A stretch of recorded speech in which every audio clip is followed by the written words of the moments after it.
Felicia Tissue adalah seseorang yang sangat menyukai dan menggeluti bidang edukasi sejak usia belia. Dan saat ini, dia adalah sosok wanita yang menyandang sebagai praktisi HRD dan sekaligus ambasador untuk Project Sidekicks by the Asian Parent.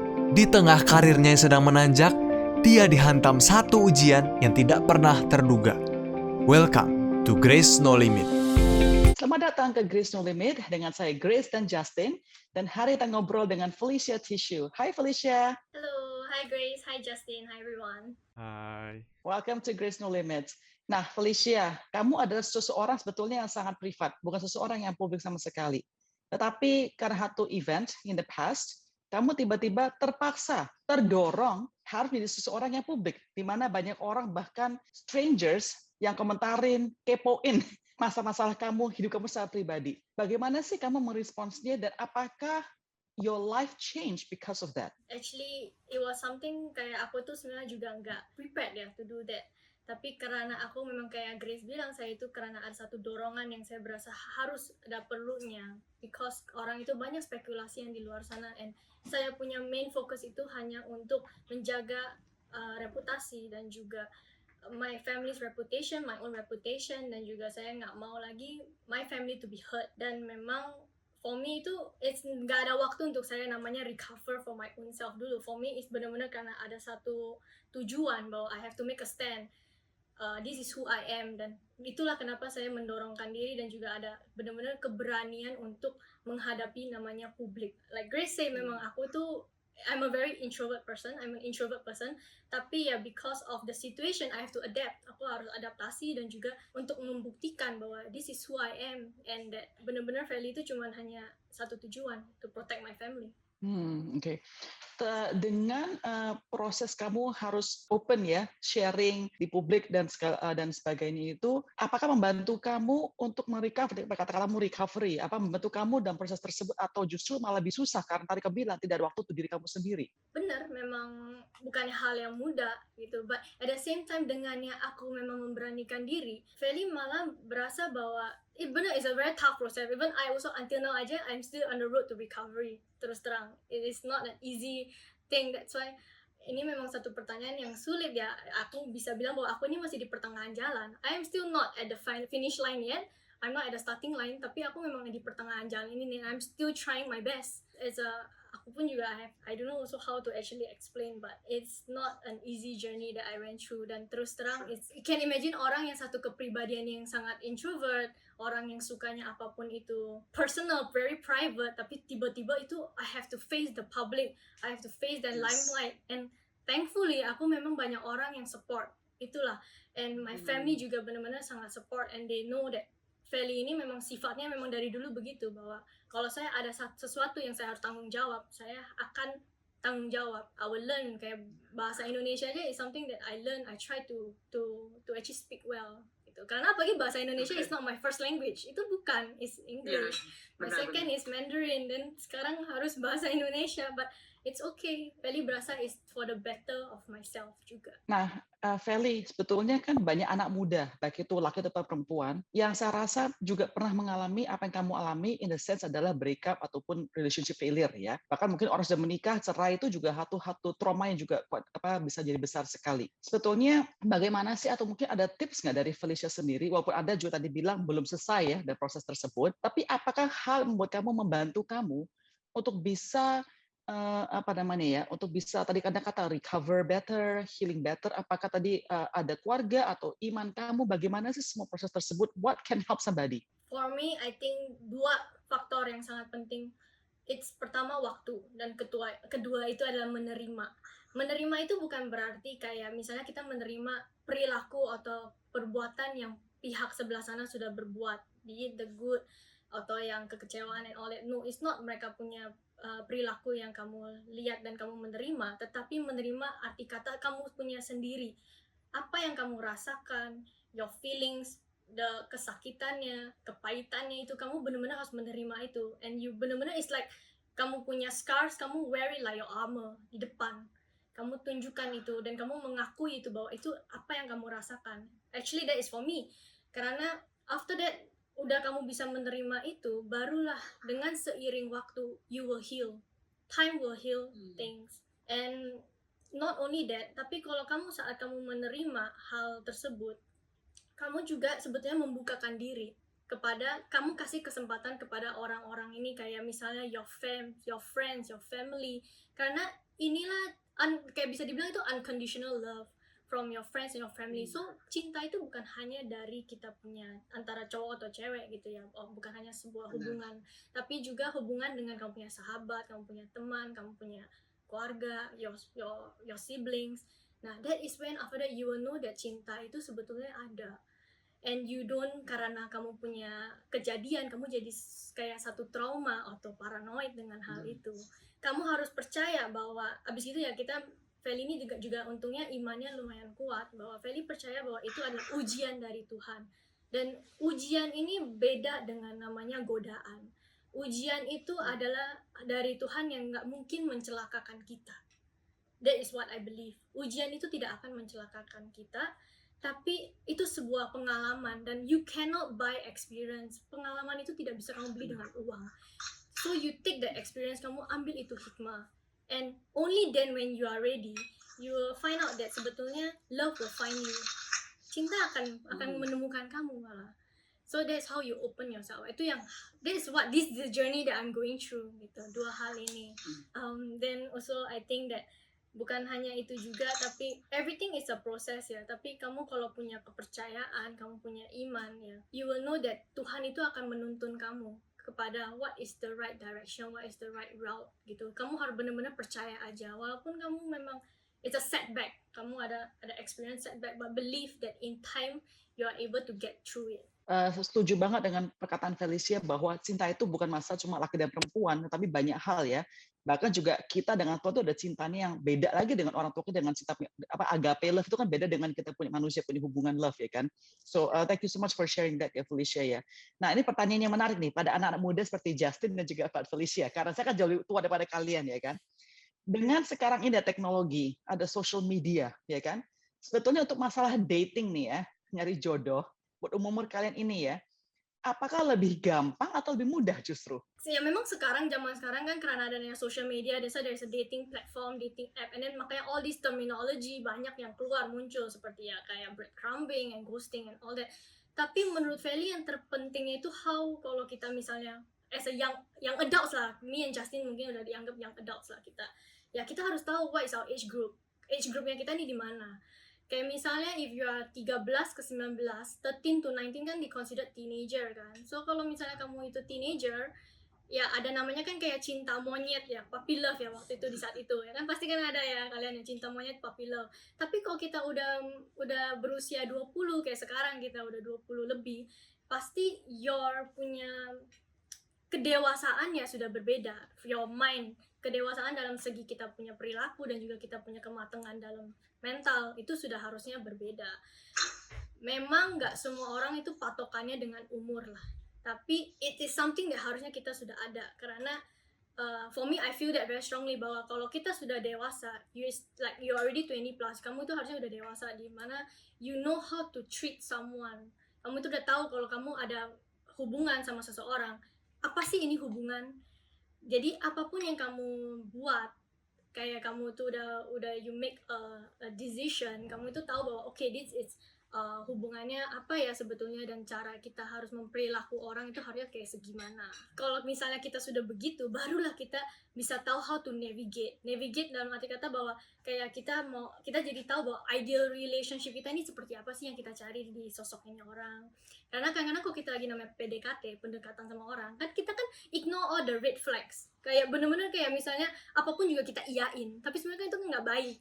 It's like hal-hal simple, kayak misalnya kita lagi makan bareng, terus your partner ini tiba-tiba rude lah sama dia punya kayak rude sama staff, ini kan ada satu red flag, right? Oh, is this the character, is this the personality? Then it gives you a trigger, like apakah ini satu character or personality yang kamu harap dari pasangan. Nah ini so itu udah namanya ya your mature enough, kedewasaan di dalam segi pemikiran dan perilaku. Kamu bisa mempertanggungjawabkan itu. Oke, tapi sorry sebelum ke Justin ya, Felicia, tapi gini, Kalau masa contoh kata-kata ghosting sampai becoming ini, sebetulnya zaman saya pun juga sebetulnya ada. Cuma mungkin tidak ada term tersebut, tapi orang juga udah kerjakan, bukan hal yang baru orang kerjakan loh dari dulu ya kan. Nah, tapi pertanyaan sekali lagi, pas masih cari jodoh dengan segitu banyaknya social media, banyak orang bisa saja berpura-pura atau berfasad ya, yang bukan sesuai dirinya itu. Jadi image saja, kayak begitu ya. For you yourself ya Felicia, apakah kamu lebih susah betulnya nyari jodoh untuk benar-benar mengetahui sosok orang tersebut secara realnya itu? Makanya dengan kalau Feli bilang ya pasti kan kita namanya kan mau first date, second date kan pasti maunya kan show the best version of ourselves ya kan. Nah, tapi ini lagi kita ini kalau ngeliat orang we must know bahwa kita don't lihat dari superficialnya, tapi kita harus coba untuk cari tahu what is their character, their personality di dalam. Pastilah namanya kita cari jodoh ini there's no such thing as 100% match. Ya kan, cari jodoh tapi at least it's like you must know apakah ini orang bisa kayak the feelings are there lah. It's something like it's a vibe, you know what I mean? It's a vibe that you know. Dan juga abis gitu ya, of course kamu juga harus tanya juga. Kita kan pasti ketemu orang banyak. We must open ourselves up ya kan. Ketemu orang berbagai macam dan all that. So that's how you know is this the kind of character, is this the kind of personality. Buat Feli itu kita kalau lihat orang itu ya dari hal-hal kecil. Dia punya attitude, dia punya all those small details. Then it actually shows whether is that the right person or not. Dan abis itu juga pasti harus banyak kita minta dari Tuhan bahwa Tuhan apakah ini orang yang tepat atau bukan. Selalu kita serahkan ke yang atas. Buat Feli itu kita harus selalu serahkan ke yang atas bahwa is this the right person for me. Apapun langkah yang Feli buat juga Feli selalu libatkan Tuhan di dalam. Oke, sorry sebelum jelas lagi nih ke Felicia Demasian ya, mau tanya. Tadi kamu bilang bahwa ada beda age groupnya ini, ya kan? Kamu adalah young adult, tapi ada juga teenager. Saya tadi Anda bilang ada puppy love dan juga cinta monyet, ya kan? Nah, untuk anak-anak muda, yang lebih muda, anak-anak teenagers ini yang sekarang benar-benar suka lebay, suka suka PHP dan ya pokoknya sangat-sangat sensitif with this kind of thing ya. Bagaimana? Kan mereka punya mind tuh belum sampai matang seperti begitu gitu. Apakah mereka semua harus mengalami apa yang kamu alami baru bisa sadar atau bisa langsung aware apakah ada tips atau trik untuk hal tersebut atau bagaimana? Kalau misalnya kalau yang itu ya Feli bilang bahwa sebenarnya ada perannya juga orang tuanya. Makanya kan mereka ada orang tua kan, makanya namanya orang tua itu harus membimbing. Because orang bisa mature itu kan actually in a scientific way is called dia punya frontal cortex. Usually your frontal cortex itu cuma hanya akan fully develop when you're above 20. Jadi kalau misalnya mereka masih lesser than teenager, berarti masih SD lah ya, SD, harusnya fokus mereka itu untuk sekolah. Dan orang tuanya yang harus mengarahkan mereka bahwa it's not kamu punya waktunya untuk namanya berpacaran karena kamu belum ngerti apa itu tanggung jawab, kamu belum tahu itu banyak sekali hal-hal yang lainnya gitu. Dan kalau buat Feli, terus terang Feli nggak ngelihat saya punya kejadian ini sesuatu yang memalukan. Malah ini kejadian yang bikin Feli tambah lagi dewasa dan lebih lagi bisa mengambil hikmahnya dari ini. Terus terang Feli sih melihat itu satu hikmahnya. And it's not about the matter of time. Buat Feli, it's not about the matter of time. Memang iya, 5 tahun itu bukannya waktu yang pendek ya, jangka waktu yang pendek.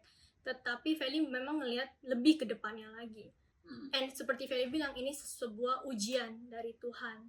Dan kan yang membelokkan itu kan manusia, bukannya Tuhan yang membelokkan itu. So it is, for me, aku akan udah di jalur Tuhan, saya akan mengikuti itu. And I know that Tuhan akan pasti suatu saat kasih saya jawaban yang terbaik. Oke. Misalnya, kamu bisa go back 5 years ago, would you have done things differently? Would you have told your younger self, jangan? Atau kamu ada regret nggak tentang hal tersebut? Feli itu sifatnya itu anything that I'm gonna take. Kayak Feli bilang, kita ini harus mempertanggungjawabkan jawab atas hidup ini. I will not want to look back. I will not want to actually live with regrets. Jadi apapun yang saya langkah, saya itu udah pikir matang-matang. Apalagi ini sesuatu langkah yang harusnya 2 orang yang melangkah. Dan itu kan 2 orang. It's not just me, myself. I just, okay, no. Tapi ini kan 2 orang. And kalau satunya diuji, satunya digoda, kan udah ini namanya udah gak sinkron. Ya kan? So for me, it's of course I have never regretted. Karena this is who I am. Feli ini memang sifatnya bahwa I see someone based on that person character, that person punya personality and all that. buat Feli is not the problem tentang ini akan jadi atau tidak jadi, but it's more of the etiquette, the mannerism. Dan dengan kejadian ini Feli malah menjadinya nggak tahu kenapa orang mungkin kalau ada experience apa yang Feli experience, mungkin mereka kan temboknya tambah tinggi atau tambah mengeras ya, kayak Grace kan bilang kalau ada orang kan yang think back, wah harusnya gue nggak gini, nggak kayak gitu. Tapi kalau buat Feli nggak tahu kenapa malah empatinya itu lebih, nggak tahu kenapa bisa sekarang lebih berasa untuk orang kalau mereka di posisi kayak gitu kayak gimana. I can feel more for them. And mungkin rasa kasihnya ini yang bikin Feli jadi lebih cepat untuk pulih. So honestly, Feli sih mau bilang bahwa don't be afraid. Kalau kamu itu nggak takut, kamu sudah benar-benar pikir matang-matang, jangan takut. Terus terang Feli memang kekecewaannya itu terhadap my mom and my grandma. Bukan yang diri Feli gitu, tapi it's my family yang terlibat dengan ini. But Feli berasa bahwa Feli yang bisa make a stand. And my parents know, orang tua Feli juga ngerti gimana Feli itu memang dari dulu begitu bisa menjelaskan diri, bisa kasih apa ya, kayak mempertanggungan jawab lah apa yang saya sudah pilihan saya. So I don't live with regrets. Malah Feli belajar dari ini. Thank you so much for sharing and opening. I know pasti nggak gampang buat Feli untuk share ya. So saya terima kasih ya Fel untuk hal tersebut ya. Sekali lagi pertanyaan satu kali lagi Fel ya. Kedepannya kan tadi saya katakan bahwa kami seorang sangat publik, ya kan? Sekarang kamu ada rasa takut nggak? Maksud begini, kamu tadi bilang bahwa kamu nggak takut tentang masalah love, tapi ada rasa takut nggak begini? Oh, orang tuh mau kamu sebagai Felicia Tissue di Instagram yang udah centang biru, tetapi bukan diri jati daripada Felicia tersebut. Bagaimana kamu mengfilter orang tersebut yang datang kepada kamu ke depannya? That is a very good question. Very good question. Yang Feli pun juga, Feli nggak tahu bahwa kalau misalnya ada orang tuh ingin Feli karena Felicia Tissue ya. Tapi honestly, we have to give everybody a chance. Buat Feli tuh, Feli nggak pernah pikirannya kalau orang yang misalnya ngomong dari dulu lah, misalnya ngomong sama Feli atau gimana, itu karena mereka itu ada agenda. Memang hidup ini itu pasti ada agenda, tapi kita harus lihat, what are you bringing to the table? Kalau dia ngelihat Feli misalnya karena Feli ini Felicia Tissue, maksudnya dalam segi apa? Is it because of the experience that I went through? Are you able to empathize with what I went through? Apakah kamu tahu Feli ini sebagai sosok perempuan ini seperti apa? For me is I'm very open bahwa I'm gonna give you that chance. Pastilah, kayak Feli bilang, kita ini kadang-kadang nggak tahu orang itu jahat atau baik kalau kamu itu belum pernah ketemu apa yang itu jahat, ya kan? We must know what is good and bad, but you must know what is the bad in order to know to differentiate what is the good. Itu. Okay, that's fair enough, yes. Nah, Justin, kamu sebagai laki-laki nih. Kalau Justin sendiri nih, Justin, kamu sebagai anak muda juga seperti umur-umur Felicia ini. Bagaimana sih, apakah orang tua kamu ada mengajarkan tentang hal tersebut? Bagaimana sebagai seorang laki-laki yang baik, laki-laki bertanggung jawab, itu ada nggak sih dari orang tua kamu sendiri? Mama selalu pesan ini sih kalau buat cari pasangan gitu ya. Yang penting sayang sama orang tua, takut sama Tuhan, terus iman, gitu aja sih. Nah, kamu pernah nggak ghosting orang, Justin? Mungkin aku sebetulnya nggak berniat, tapi mungkin orang-orang bilang aku mengghosting gitu ya. Tapi aku nggak niat gitu, nggak berniat gitu. Harus tanya dulu ini, harus dijelaskan dulu ghostingnya itu waktu saat kapan? Waduh, jangan dong. Karena kalau ghosting ini, aku lihat memang kalau misalnya dating application, right, you ghosted someone, maybe it's something harusnya ya mereka ya ada closure lah. Tapi misalnya kamu tuh hanya cuma pendekatan lewat online gitu ya kan, ya itu masih wajar-wajar aja kamu ghosting. Tapi kok kamu udah serius, kamu udah dating terus kamu tiba-tiba pergi ya, apalagi jangka waktunya juga kapan dulu, berapa lama, itu juga satu pertanyaan. Itu fair. Jadi gimana Justin jawabannya? Kamu apa pas udah serius atau ghosting atau cuma online yang sambil doang aja? Udah bawa pulang ke orang tua belum? Itu juga pertanyaan juga itu. Oh enggak. Jadi ini sebetulnya nih kalau ditanya kapan ya, sebetulnya dulu itu aku pas SMP, aku itu sempet nggak percaya diri, kayak aduh kok orang-orang nih dulu kan ada yang bisa dekat sama cewek pacaran, terus aku penasaran gitu kan. Nah terus aku mencoba hukum probabilitas. Jadi aku deketin 5 cewek, tapi sebetulnya yang benar-benar aku suka cuma 1.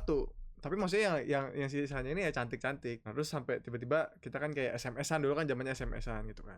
Terus dia tiba-tiba tanya tuh, kamu suka sama siapa? Terus aku bilang, aku gak mau jawab dulu, kamu dulu yang jawab. Dia bilang, dia suka sama aku. Akhirnya aku pacaran sama 1 orang. Nah terus akhirnya ya yang lainnya aku tinggalin gitu. Ya pernah pas SMP kayak gitu. Tapi Justin, kamu kan sudah tadi kan dibilang sudah umur 20-an ya kan? Ya. Apakah konsep kamu sudah berubah ataukah masih merasa bahwa hal tersebut betulnya normal untuk mengerjakan atau itu hal anak muda, anak zaman zaman dulu nggak bisa, zaman sekarang nggak bisa kayak begitu lagi? Kalau misalkan normal, enggak sih. Kalau menurutku itu jahat sih. Kalau prinsipku itu ya sebetulnya aku sama kayak Felicia bilang gitu. Maksudnya aku itu ya berteman gitu sama sebanyak mungkin orang gitu kan. Maksudnya kita nggak tahu nih jodoh kita siapa gitu kan. Tapi maksudnya ya berteman dengan orang, ya aku udah nggak ada lah kayak pengen seperti dulu gitu deketin sekaligus banyak gitu, enggak. Maksudnya kayak ya pengen berteman aja gitu. Maksudnya kalau misalnya cocok kan nggak tahu gitu kan, tapi aku nggak punya niatan untuk ghosting orang gitu, nggak ada sih. Nggak ada, soalnya aku tahu pasti sakit gitu kalau yang jadi ceweknya pasti sakit gitu kan, maksudnya ya. Atau misalnya kita cowok nih di ghosting juga pasti sakit gitu. Justin sendiri, pengalaman kamu ketika kamu dari relationship ini ya Justin ya, apa sih membedakan kamu ketika kamu si teenager sama sekarang kamu 25 tahunan? Apa perbedaan paling besar yang kamu merasakan dalam diri kamu? Dulu mungkin aku kalau misalkan pacaran ya, pikiranku itu pas masih remaja itu adalah, oh aku pengen punya pacar nih supaya aku bisa punya teman untuk nonton bioskop, punya tempat untuk makan, punya tempat untuk jalan-jalan bareng gitu. Jadi kalau misalkan malam minggu itu bisa ada jalan-jalan gitu, kayak gitulah. Nah cuman kalau misalkan sekarang sih nyari itu nggak sembarangan gitu loh. Kayak aku itu mau pacaran sama orang itu aku nggak mau sembarangan gitu. Daripada masih nanti pacaran aku menyakiti dia, ya lebih baik ya udah temenan aja dulu gitu. Kalau misalkan kita tiba-tiba nyambung baru kita lanjut pacaran, tapi pacarannya itu untuk nikah gitu. Jadi udah bukan pikirannya untuk kayak bersenang-senang lagi. Jadi pasti kriterianya lebih strict daripada zaman dulu pastinya ya, kriterianya ya, pasti kan. Oke, saya mau tanya kalian berdua ya. Zaman saya nih ya, orang tua kita tuh suka ngenalin cowok kepada saya, ya kan? Namanya bahasa Chinese namanya ciesau, ya kan? Untuk zaman-zaman kalian sekarang ini masih terbuka nggak sih kalian ketika orang tua misalnya, Justin atau Felicia ini ada satu laki-laki atau perempuan buat kamu kenal-kenal aja dulu. Terbuka nggak sih tuh merasa kayaknya malu-maluin atau no, I don't want. Gimana Felicia? Feli sih berasa bahwa kalau misalnya dikenalin karena sepantaran atau teman ya nggak masalah, tapi yang penting jangan kayak dipaksa-paksa dijorok-jorokin gitu loh kan. Namanya kan kayak Feli bilang ini kan pilihan hati sendiri ya kan, nggak ada ya kan. Karena yes, you must ada namanya quality atau personality yang kita pengen, values apakah sesama atau tidak ya, tapi balik lagi kepada diri kita sendiri. Waktu itu pun Feli juga begitu, biarlah Feli yang memilih karena Feli yang akan menjalani hidup ini. Feli nggak mau nantinya misalnya jadi play the blame game ya kan, karena ini kan satu pilihan, udah pilihan kita ya. We must know apa yang kita pilih, apa yang kita akan tempuh. So for me kalau dikenalin ya nggak masalah, namanya juga kan ya kita kan ya, apalagi kan kita sekarang Feli single ya. So ya nggak apa-apa dikenalin ya nggak apa-apa, tapi yang penting ya jangan sampai kayak namanya kita terlalu Feli memang bukan orang tua, tapi jangan sampai orang tua malah yang mengatur. Dan untungnya syukurnya orang tua Feli memang tidak begitu. Oke. Kalau Justin terbuka nggak kalau dikenal sama orang tua kamu? Kalau aku terbuka aja sih, karena ya memang aku kan kayak mencari gitu kan, cuma belum ketemu gitu kan. Nah, terus kalau misalkan memang dikenalin, terus memang cocok kan kenapa enggak gitu. Tapi kalau misalkan dikenalin nggak cocok ya aku nggak mau juga, nggak mau dipaksa, bener kayak Feli bilang gitu ya. Saya sama suami saya dikenalin ya. Jadi keluarga besar saya itu cuma ada 3 orang yang cari jodoh sendiri. Yang lain semua dikenalin. Mau info aja nih. Tapi itu zaman dulu, nggak tahu zaman sekarang gimana perbedaannya. Itu aja sih. Nah, oke. Felicia, saya pengen tanya ya. Kan pasti banyak orang tanya kamu tentang relationship advice atau segala macam kayak begitu ya. Jadi kalau hari ini di channel ini bagi anak-anak muda nonton nih, Felicia. Tadi sudah banyak hal kamu jelaskan itu sangat bagus sekali. Oke, give one simple advice kepada anak perempuan muda untuk menjaga diri mereka, menjaga rasa hormat mereka, integriti mereka itu bagaimana? As a woman, kita memang harus jaga bahwa kalau menurut Feli itu how we have to take care of ourselves, itu bahwa you must know what you're worth. Kamu ini priceless. Kamu itu tidak bisa namanya kayak dibeli dalam hal segi materi. Itu yang paling penting. Kamu itu pertama itu have to love yourself. Itu paling penting dan utama. You must know what's your worth, you must love yourself. Hanya cuman kalau kamu itu, baru kamu itu bisa namanya prepare dan tahu gimana caranya untuk menyayangi orang lain. Dan mungkin, kan Feli itu dari dulu memang sukanya ngajar orang. And usually aku itu ngajarkan kayak anak-anak yang youth ya. Youth mau perempuan atau lelaki. Dan usually dari broken family atau dia depressed. Dan waktu itu pas Feli lagi mau ngajar, Feli tuh sadarnya bahwa mereka itu only convinced kalau kayak misalnya tuh action speaks louder than words. itu ada kayak pepatah itu kan. Dan waktu itu pas Feli lagi cari-cari materi, I suddenly thought of this. Oke, menurut Grace dan Justin, kenapa cincin itu ada di jari yang keempat? Karena saya pernah nonton video ini, saya lupa jawabannya. Tapi I remember watching this video. But why is it on the string finger kan? Cuma saya lupa, tapi saya ingat deh. Oh, kayaknya ini ya. Gara-gara ini kan bisa begini, ini bisa begini, ini bisa. Nah, ini ya nggak sih? Kalau ini susah ya nggak sih? Ya sebenarnya agak ada benernya juga, jadi Feli nggak tahu waktu itu ada di internet sebenarnya. Dan I just thought of it karena kan kita harus ada kayak namanya promise and all that gitu kan, pakai hand sign gitu. Jadi pas Feli kepikir itu, tiba-tiba baru teman Feli baru bilang, kayaknya Feli itu ada orang yang pernah ketemukan. Aku bilang, masa sih? Aku baru tahu bahwa itu ada. So jadi sebenarnya kalau kita punya tangan kayak gini kan, we are palm, right? Kalau middle finger yang jari tengah kan sebenarnya kan nggak baik ya kan, jari yang nggak baik lah dibilangnya. So kita have to turunin. So kamu jadi kayak gini tangannya, kamu lihat yang jempol bisa kebuka dengan gampang, your forefinger bisa juga dengan gampang, your last finger, the pinky finger juga bisa dengan gampang. Tapi yang keempat coba kamu bisa separate nggak? Sakit. Bisa kamu lepasin? Susah kan? Nah itulah kenapa aku lihat bahwa itu kenapa kita punya jari cincin itu adanya di keempat. Jadi kayak perempuan itu juga, kita mau perempuan mau lelaki, kita harus tahu bahwa itu udah seperti satu tanda bahwa sebagai sebuah pasangan, namanya pasangan hidup ya, kita pasti berharap kalau kita nikah ya sekali. Kita itu pasangan hidup yang seperti selalu kayak coin, two sides of a coin, tapi beda sisi tapi is as one. Jadi kamu ya, kita harus percaya bahwa kita semoga ditemukan dengan Tuhan pasangan yang benar-benar akan bersama kamu through thick and thin, mau masa senang atau masa susah atau masa sulit ya bareng-bareng bersama-sama ngelewatinnya. Itulah artinya ya pasangan hidup, your soulmate. Jadi ya untuk perempuan juga, kita navigasinya itu ya kita pertama harus tahu what's your value, what's your worth, barulah kita bisa menyayangi orang lain dan kita bisa membantu untuk better off that person, that compatible partner, untuk membantu menjalankan ini hidup bersama-sama. Karena hidup ini tidak selalu akan mulus, pastikan ada aja ya namanya diuji sama Tuhan, pasti, karena ini kan hidup ini kan penuh, kita harus belajar dari itu. It's all those experiences. Nah jadinya bersama-sama. So only then when as a woman kamu tahu, oh aku ini bisanya apa, what's my skill, what's my worth, what's my capability, barulah pasangan kamu bisa menghargai kamu. Karena di saat kalau dia, kan ada kadang-kadang kita namanya pasangan pasti ada saat-saatnya pasangannya mungkin agak ribut, biarlah itu ribut menjadi hal yang konstruktif, bukannya hal yang negatif, untuk saling mengcompliment each other, what is your flaws, what is your kebisaan kamu, jadi sesama compliment. Itulah makanya sebagai perempuan ya sangat penting sekali perannya kita, apalagi kita nanti melahirkan, dan perempuan doang kan yang bisa biologically melahirkan. Nah itu makanya kita harus ngerti harus gimana ngedidik anak-anak kita nanti. Seberapa pentingnya buat Felicia agama harus sama dengan suami Anda ke depannya? For me, God is one. Tuhan itu satu buat saya. Dan terus terang, mungkin bisa orang bilang, are you not mature enough di saat itu? Why do you make that kind of decision bahwa it's a road less traveled by? Bisa bilang gitu kan, itu satu perjalanan yang gak banyak orang yang mau ingin menjalani.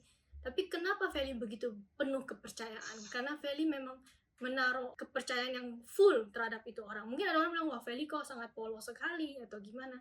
Tapi menurut Feli itu karena I know sacrifices yang I'm gonna make. Karena kan kita beda, semua segi kan kita berbeda. Tapi for me is, I know that if that sacrifices I'm gonna make, is it worth it or not? Makanya itu yang selalu Feli doa setiap hari kepada Tuhan juga. Feli bilang bahwa kalau apakah itu pasangan yang terbaik buat saya, yang menurut Tuhan, apakah itu yang terbaik buat saya? Because it's either I get a partner for life or a lesson for life. And I found an answer. Dan terus terang malah lebih kuat lagi Feli dengan hubungan Feli dengan Tuhan. Felicia, satu hal yang positif ya dari your event atau circumstances adalah di mana kamu bisa mempromosikan the things that really matter to you. Mungkin bisa share ya your work and kenapa kamu mengerjakan Asian Parents saat ini. Sebetulnya Feli juga nggak duga Feli akan hari ini menjadi sosok wanita yang orang lihat sebagai yang tegar dan kuat.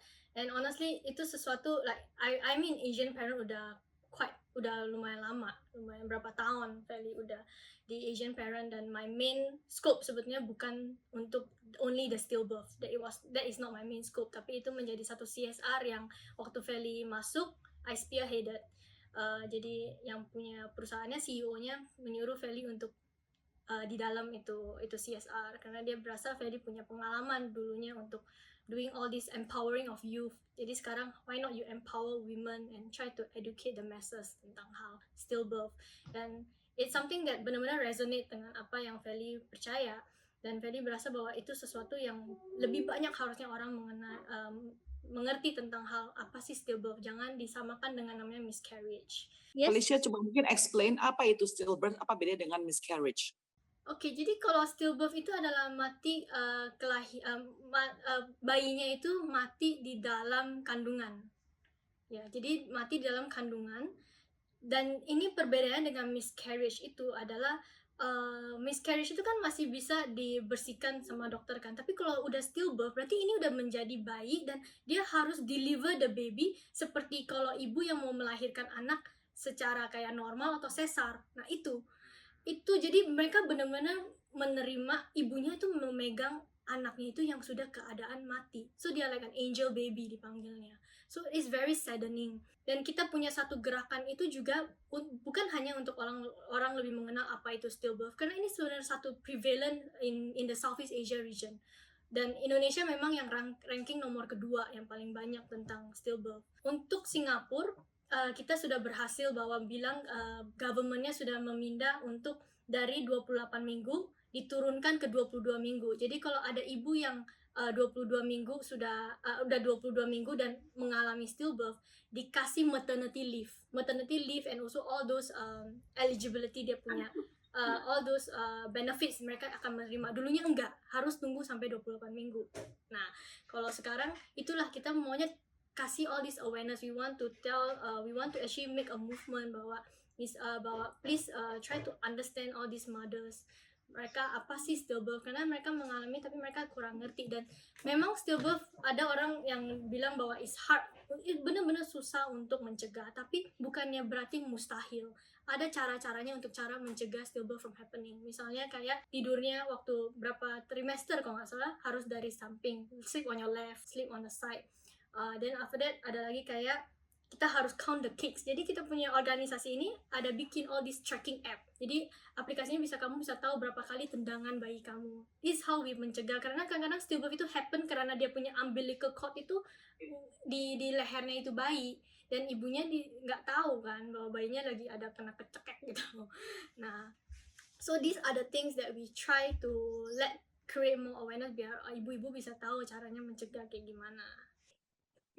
Okay, that's interesting ya, karena di Indonesia memang benar kasusnya sangat tinggi sekali, dan paling besar adalah faktor tadi yang si Felicia bilang, di mana kecekek oleh umbilical cord-nya sendiri ya.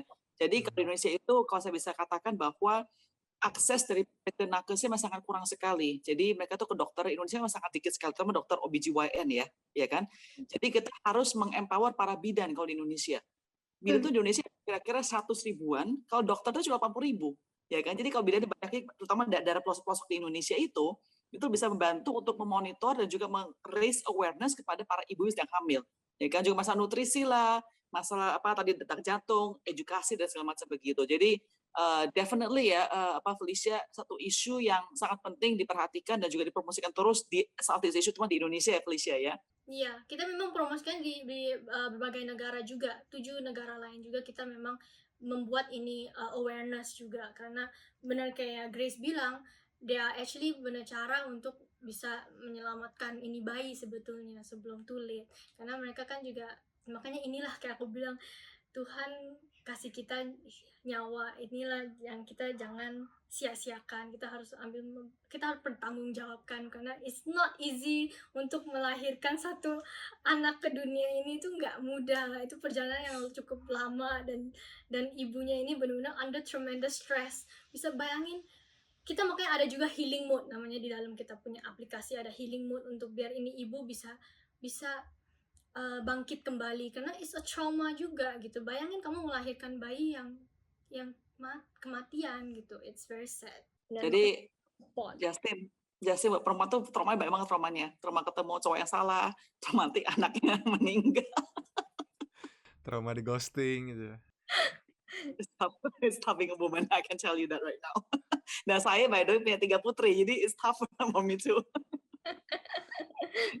Okay, Felicia, one last question for you ya. Are you happy now? Yes, I am very happy now. Feli benar-benar sebelumnya itu mungkin I never experienced things that I never experienced before. Kayak sekarang Feli bisa lebih spend time for myself. Feli benar-benar jadi lebih tahu diri Feli ini sukanya apa, senangnya apa, dan I connect more with people. Terus terang, kalau bukannya karena ada kejadian Feli, I will not be speaking to Justin atau Grace hari ini. So, if you ask me, am I happy? Yes, I am happy karena dengan kejadian Feli bahwa Feli benar-benar merasakan apa itu unconditional love from my mom, dan she set the bar so high. Feli pun juga sekarang jadi wah, kalau nanti Feli jadi ibu ini apakah bisa surpass dia punya expectation nggak ya. Benar-benar I am so grateful. Memang dibalik Feli punya kesedihan, kepahitan yang Feli alami, dan benar-benar satu perjuangan yang Feli nggak tahu bisa I make it, but I made it. I'm also very grateful for that I made it. Dan I see so many things sekarang. My perspective on things have changed. It's much more bigger, wider. Dan kayak Feli bilang, Feli lebih dewasa lagi sekarang dengan apapun yang kejadian yang terjadi. Jadi itulah tema kita ya teman-teman ya, dan Grace No Limit channel-nya adalah kasih karunia Tuhan ya kan. Dan segala percobaan seperti Felicia alami juga, tiba-tiba ada satu hal mungkin yang perlu dipelajari, yang Felicia dapatkan juga ya dari banyak kasus ini ya kan. Felicia, kita sangat berterima kasih waktu pada siang hari ini loh. Sangat berterima kasih ya Felicia ya. Benar. Kayak aku bilang, aku selalu ingat pedomannya bahwa ya, good things come to those who wait, tapi better things come to those who don't give up. I experienced it firsthand, dan ya aku juga am very excited for what life's gonna happen to me next. What are the doors that's gonna open? Amin. Semoga kamu dengan pekerjaan kamu di Asian Parent benar-benar bisa bikin impact ya kepada para kaum wanita di Southeast Asia ya Felicia ya. All the best to your project right now. Amin, amin. Yes. Teman-teman, thank you once again untuk menonton Grace No Limit. Grace be with you. Sampai ketemu next time.